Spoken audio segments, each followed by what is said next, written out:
बोल सच्चिदानंद भगवान की। कहले गुरु गोविंद दो खड़े का के लागू पा। गुरु आ गोविंद दिजण छिड़ा होइचंदी का पाद को प्रथम स्पर्श करिवि। कहले गुरु को पाद को स्पर्श करिव काहेकि कहले बलिहारी गुरु आपने गोविंद दियो दिखाए। हे सर्वसमर्थ गुरु तुम्हें ही मते सामर्थ्य प्रदान करिच, तृतीय चक्षु प्रदान करिच, ज्ञान चक्षु देइच। तेणु तुम्हें होच मोर प्रथमे नमस्य, तुम्हें होच चिरवंदनीय पूजनीय प्रातः स्मरणीय आवर्चनीय।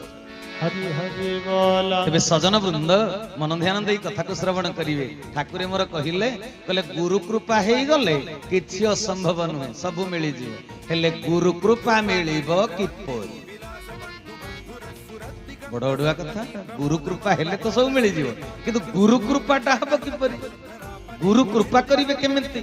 सिए तांको पाठ पढाई देले, कोर्स ऑफ स्टडी देखाई देले। किए?